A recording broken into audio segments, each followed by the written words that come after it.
할렐루야. 오늘은 고린도전서 11장 23절부터 29절 말씀을 가지고 성만찬이라는 제목으로 말씀드리도록 하겠습니다. 먼저 여러분 감사해요. 그리고 사랑하고 고맙고 그렇습니다. 먼저 좋은 교회 가족이 있어서 또 저를 아는 모든 분들이 함께 해주셔서 너무 감사한 일이었습니다. 저희 집안의 어려운 일들을 함께 마음 써주셔서 정말 감사드립니다. 자, 오늘 본문의 내용들 먼저 이야기하고 저희 감사는 나중에 따로 전하도록 하는 것이 좋을 것 같아서 말씀에 더 충실하여 전하겠습니다. 오늘 본문에는 성만찬에 관한 내용이 나옵니다. 뭐라고요? 성만찬. 네. 성만찬은 떡과 잔에 관한 얘기인데 좀 더 표현하자면 떡과 포도주를 나눠 마시는 그 행위를 가르치고 있습니다. 자, 이게 무슨 의미가 있을까요? 예수님은 제자들과 함께 당신이 죽기 전에 이 떡과 잔을 나누어 주었습니다. 내일 이제 죽으실 때가 됐는데 저녁 때 다 모아놓고 떡을 나누면서 이 떡은 내 몸이다, 이 떡은 이 포도주는 내 피다 이러면서 나눠주셨어요. 자, 너희들이 모일 때마다 나를 이렇게 기념해라 라고 하시면서 모습을 각인시켰어요. 제자들한테. 그러다 보니까 이 제자들은 모일 때마다 이 잔과 떡을 떼면서 어떻게 했을까요? 우리가 예수님이 이렇게 하셨어 하면서 울면서 아마 떡과 잔을 뗐을 것 같아요. 또 나중에 진짜 자기들이 죄인이었다는 것을 사실 알고 나면서 열심히 3년만 따라다녔지만 하나님, 내가 정말 그때는 무슨 의미인지 모르고 떡을 떼고 잔을 뗐어요 하면서 엉엉 울면서 매번 모일 때마다 예수님의 사랑 때문에 잔을 떼고 떡을 떼고 했을 겁니다. 그래서 제자들은 이걸 이제 잘 알고 있었는데 이제 다른 곳에 가서 전도할 때마다 이 행위를 함께 가르쳤어요. 예수님이 떡이요 예수님의 피요 하면서 나눠주는 이것을 그 제자들이 가는 곳곳마다 교회를 세워지는 곳곳마다 가서 똑같이 했겠죠. 그러니까 이것이 전통이 되었다라는 겁니다. 예수님은 이 떡과 잔을 들면서 이렇게 표현했어요. 이 떡은 너희를 위하여 주는 내 몸이다. 너희가 이것을 행하여 나를 기념해라. 또 이후에 잔을 들어서 축사하시면서 이렇게 말을 했어요. 이것은 죄사함을 얻게 하려고 내가 흘리는 피다. 이렇게. 너희들 죄를 사하기 위해서 흘리는 피니까 이것을 언약의 피니까 꼭 기억해라. 모든 믿는 자들과 약속을 하기로 했다. 언약을 맺는 행위를 한다라고 했어요. 잔을 마실 때마다 너하고 나는 언약을 맺는 거야. 그리스도의 교회에서는 매주 성찬하는 것이 좋겠다라고 가르칩니다. 우리 교회도 사실은 여건이 되고 좀 그러면 빵 굽는 거 하나 갖다 놓고 매주 성만찬 구워가면서 그리고 준비해서 함께 성만찬 하는 게 참 좋겠다 생각을 해요. 여건을 만들어 봅시다. 네. 요한일서에서 보면 예수님의 피는 우리를 모든 죄에서 깨끗하게 하는 피다. 따라합시다. 깨끗하게 하는 피. 예, 예수님의 피는 우리를 깨끗하게 하는 피입니다. 또 히브리서에서는 모든 사람을 정결하게 하는 피. 따라합시다. 정결하게 하는 피. 예, 사람을 정결하게 할 수 있는 것이 예수님의 피다라고 말합니다. 그러니까 우리가 깨끗해지려면 예수님의 피와 함께 피를 받아야 되는데 예수님의 피를 받아야 돼. 예. 영화 보셨어요? 영화 혹시 보시면 누가 손가락 턱 잘라가지고 글씨 쓰잖아, 그렇지? 뭐라 그래요? 단지 결의 돼가지고 안중근 의사가 딱 잘라가지고 내가 대한 독립을 위해서 생명을 바쳐서 독립을 위해서 살겠습니다. 단지정 네 번째 손가락 딱 자르잖아요, 그렇죠? 그래서 글씨를 써요. 그게 아직도 우리 모든 이들한테는 가슴에 심겨져 있죠. 대한 독립을 위해서 피를 흘려가면서 글씨 쓰고 결의를 다졌다. 그래서 단지 동맹, 단지 결의 이렇게 말을 합니다. 자, 그런데 이제 예수님은 사실 그렇게 무식한 방법 쓰라고 하지 않았잖아요. 그렇죠? 그렇게 모든 사람들한테 다 손가락 잘라가지고 예수님 믿어 이렇게 말하지 않았어요. 그래서 가장 비슷한 부분을 가지고 예수님은 설명하고 있는 겁니다. 여러분, 포도주를 나눌 때 그리고 떡을 뗄 때 우리는 예수님의 떡을 먹고 예수님의 피를 받은 형제요 자매인 것을 꼭 기억하셔야 됩니다. 네. 사람 몸에는 5리터의 피가 있답니다. 매일 5리터. 그러니까 조금 등치가 큰 사람은 7리터까지 있다 그래요. 그런데 이 5리터의 피가 어떻게 생성되는지 의사는 그 메커니즘을 모른대요. 네, 의사들이라고 다 아는 게 아니에요. 어디선가 피가 만들어진대요. 어떻게 만들어지는지를 정확히 모른다. 예, 신기하지 않습니까? 그래서 우리가 수혈을 하잖아요. 그렇죠? 우리가 헌혈을 하잖아요. 예, 그런 이유가 다 피를 못 만들어내기 때문에 그렇답니다. 의사인데 못 만들어내요. 예. 그런데 5리터의 피가 흐르는데 이게 뼈와 비장과 어딘가 장기에서 생성돼서 온몸을 돌고 있어요. 이게 심장을 통해서 우리 몸 끝에까지 전달되는데 우리 심장은 몇 번 뛸까요? 분당? 네, 우리 심장은 1분에 60번을 뛰어요. 그리고 하루에 몇 번 움직일까요? 10만 번을 움직여요. 하루에. 부지런하게 움직인다. 그렇죠? 숨 쉬는 동안 우리는 노력하지 않았는데 우리 몸 안에서 누군가 열심히 우리를 움직여서 우리를 계속 살려놓고 있네요. 그렇죠? 우리 안에서 누군가 계속 움직여서 우리를 살려놓고 있다고. 여러분, 우리 생명 누가 만들고 계실까요? 만지고 계실까요? 예. 우리 생명은 하나님께 있습니다. 우리의 역사의 주관자는 하나님이십니다. 우리 사람이 이걸 깨닫는 자가 소중한 자고 정말 지혜로운 자입니다.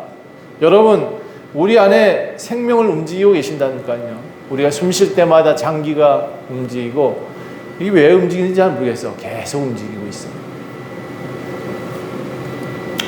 예수님은 십자가를 달리기 전에 피를 많이 흘렸대요. 골고다 올라가기 전에 채찍을 많이 만지셔가지고 피를 이미 많이 흘렸어. 골고다 올라가면서 또 피를 흘렸고 십자가에 달리면서 더욱 많은 피를 흘렸어요. 사람은 1.5리터의 피가 흘려지면 소실되면 살아날 수가 없어요. 이걸 과다출혈 이렇게 말해요. 1.5리터. 5리터 중에 30%만 사라지면 사람은 살아나지 못한대요. 예수님은 이미 십자가에 올라갈 때 과다출혈이었어요.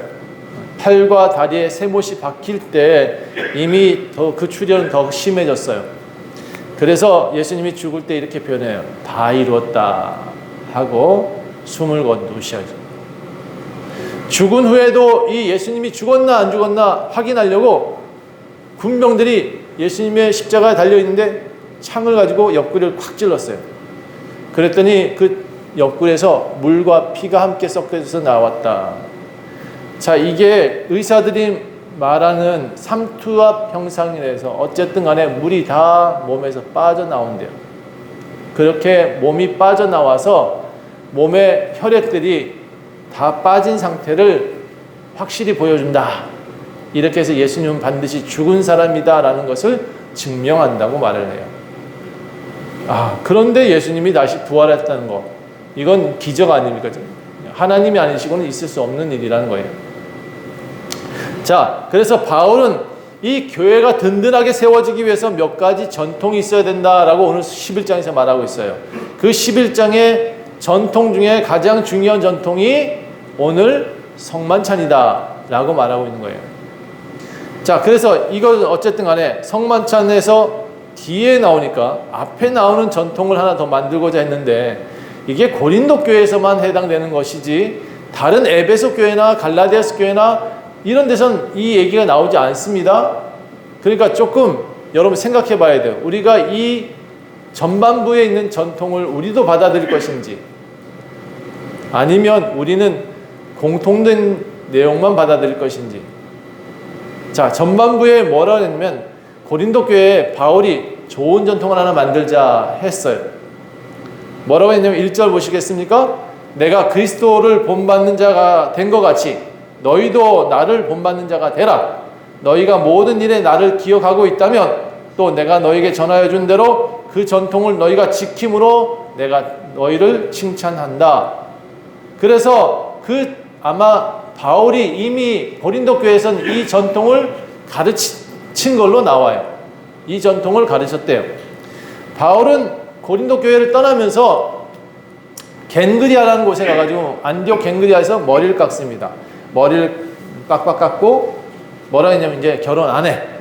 이러고는 하나님을 섬기는 사람이 될 거야 하고 결의를 해요. 머리를 깎았어요. 그래서 그런지 몰라도 고린도 교회 7장을 보면요, 제가 7장을 뛰어넘었죠. 우리 교회에서 좀 안 맞는다 생각해서. 왜 그랬냐면 비혼주의 같아요. 결혼을 하지 않으면 좋겠다. 예수님 섬기는 사람들은 결혼하지 말고 두 마음으로 나뉘지 말아야 된다. 결혼하더라도 결혼하게 되면 자꾸 두 마음으로 나뉘니까 그러지 않는 것도 좋겠다는 등의 비혼주의에 가까운 비혼주의 같았고 그래서 이 내용을 조금 보면서 이거는 현대 우리 교회와는 좀 안 맞는 내용이다 라는 생각을 좀 하긴 했었어요. 그런데 이걸 누가 받아들였어요? 천주교회가 받아들였어요. 그래서 신부와 수녀들은 결혼하지 않습니다. 그렇죠? 그런데 이 문제에 대해서 저는 절대로 찬성하진 않아요.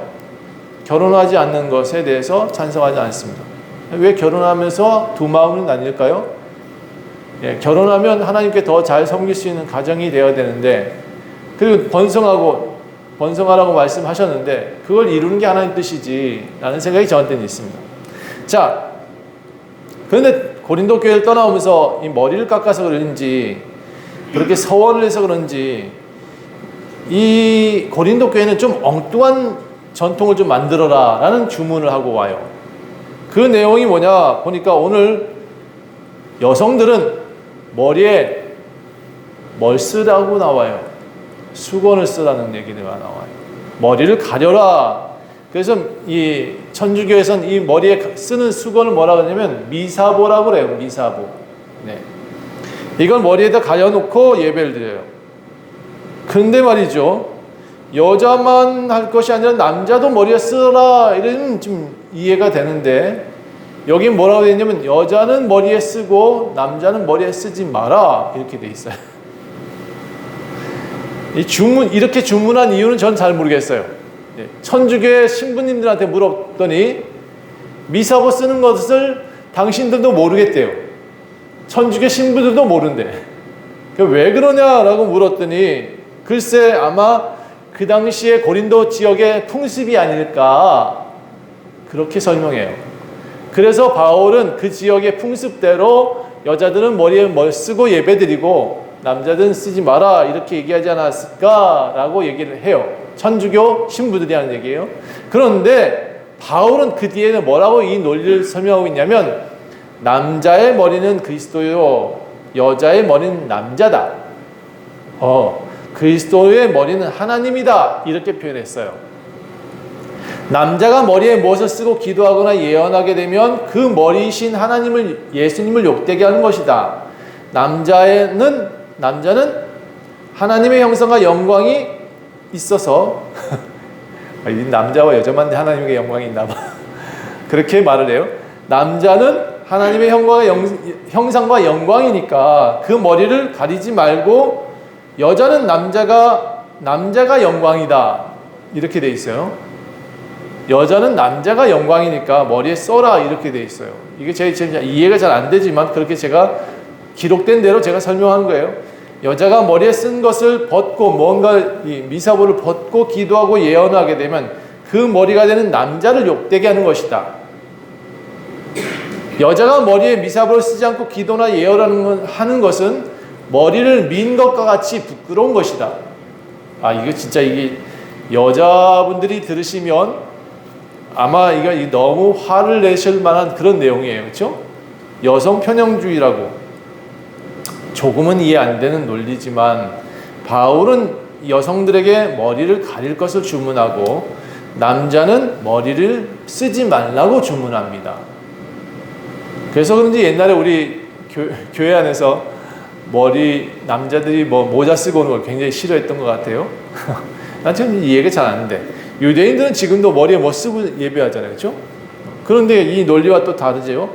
아무튼 좀 저는 이해가 안 됩니다만 고린도 교회 지역의 풍습이 아닐까라는 말을 받아서 아마 그 지역의 내용들 따라서 남자가 하나님의 형상이다 이렇게 가르치고 여자는 남자가 머리니까 그를 기념하기 위해 머리에 뭐 써라 이런 식으로 표현했다.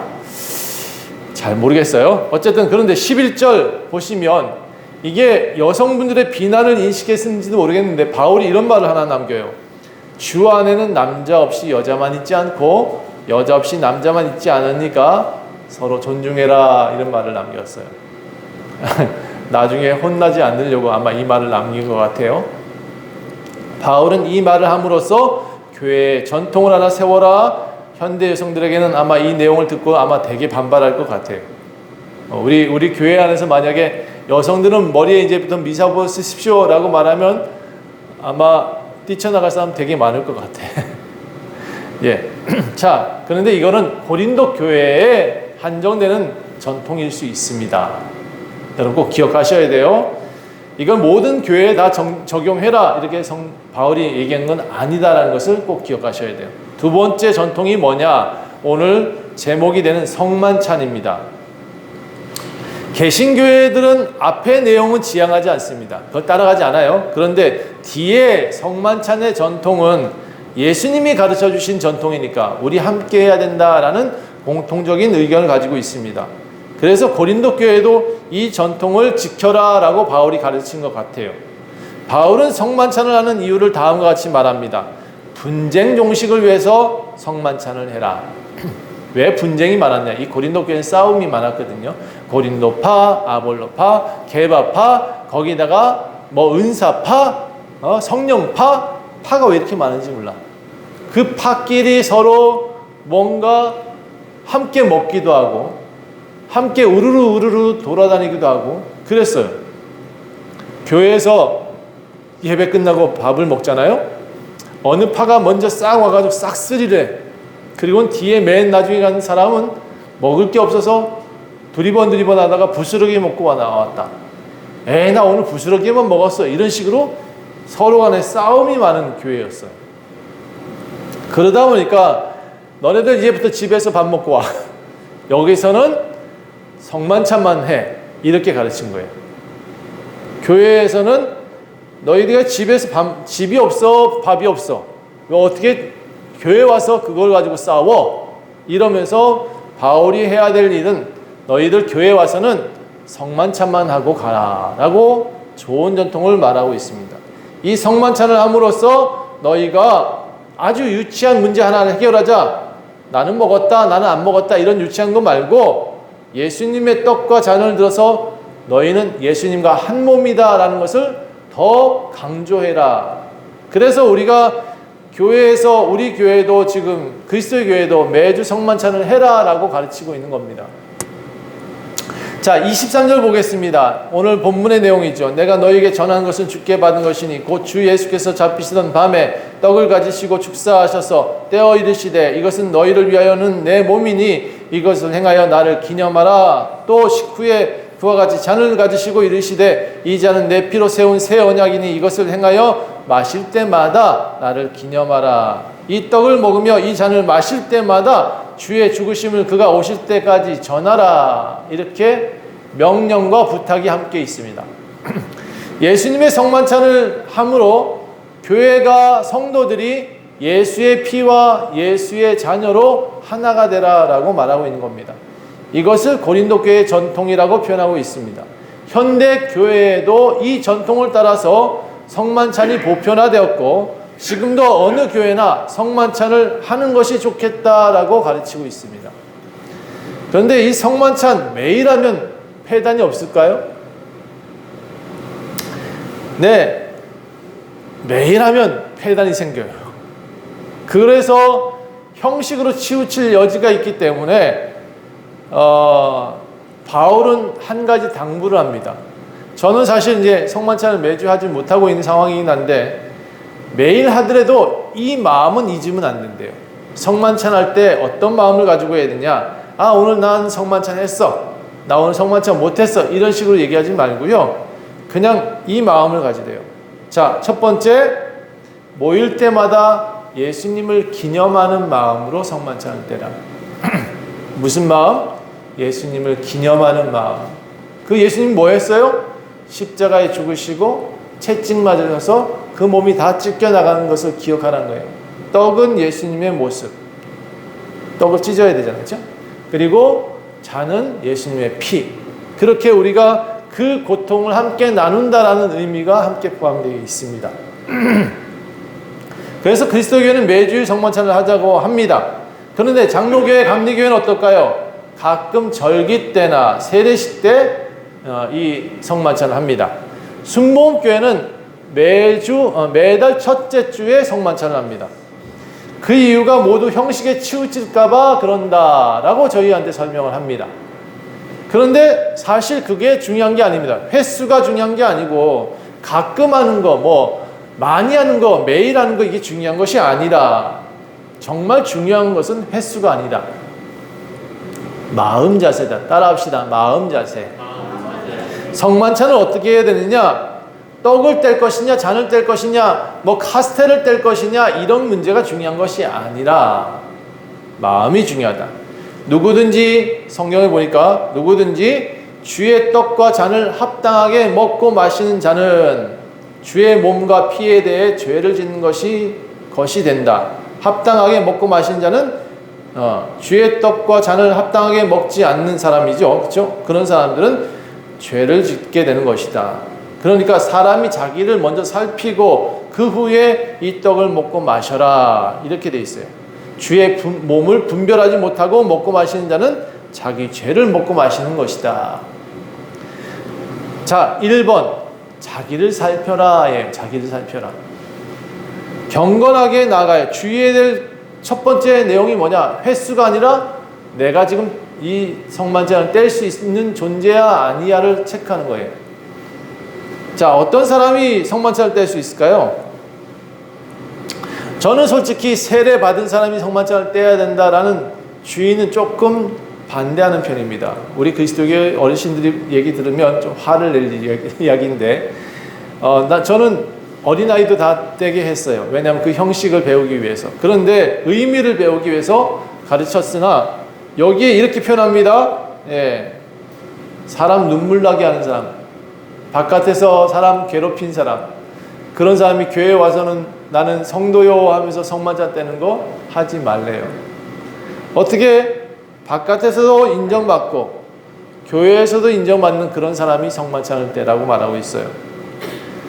여러분, 예배에 나와서 거룩한 척 하는 사람이 성만찬 떼는 것, 그것은 뭐라고 표현하면 가식이라고 표현합니다.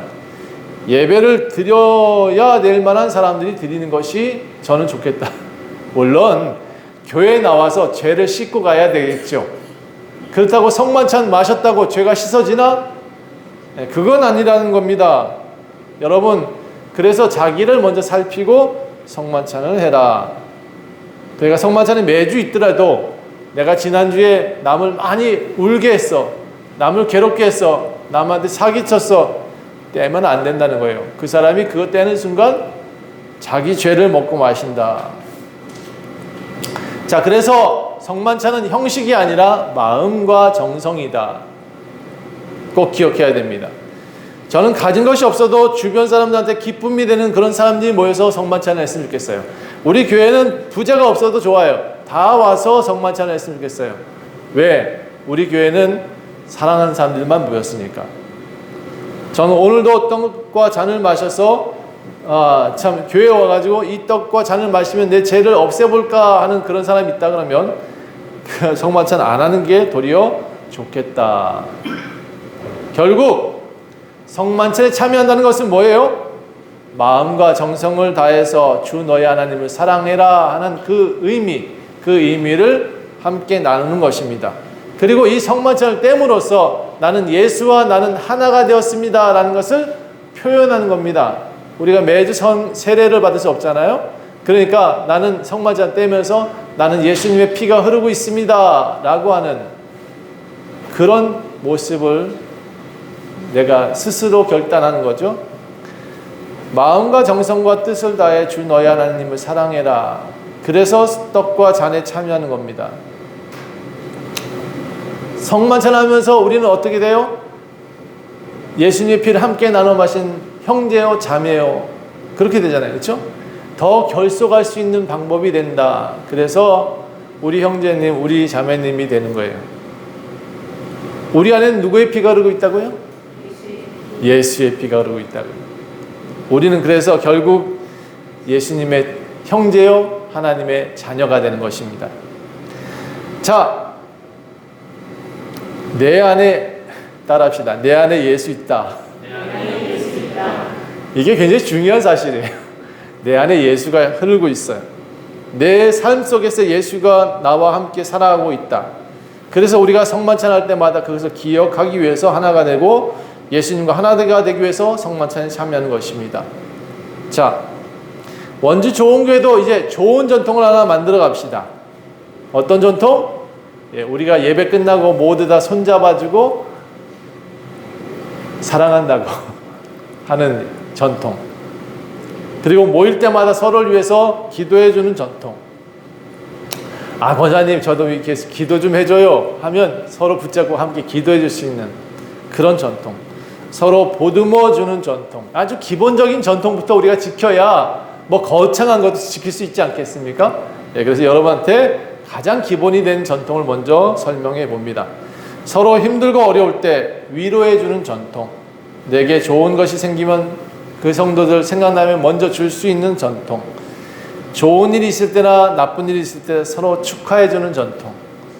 위로해주는 전통. 그래서 원주 좋은 교회 가족들은 따라합시다. 좋은 전통을 만듭시다. 그래서 여러분 하나님께서 주신 영생의 복과 기쁨의 신앙이 여러분 가운데 자리 잡고 살아가시기를 간절히 축원합니다. 자, 기도하겠습니다. 하나님 감사합니다. 오늘 우리 교회에도 좋은 전통을 만들길 원합니다. 예수님이 성만찬을 통해서 하나가 되라 하신 것처럼 우리 교회에도 마음과 정성과 뜻을 다하며 예배하고 함께 성만찬함으로 한 형제와 자매가 될 수 있도록 도와주시옵소서. 감사드리며 예수 그리스도의 이름으로 간절히 기도합니다.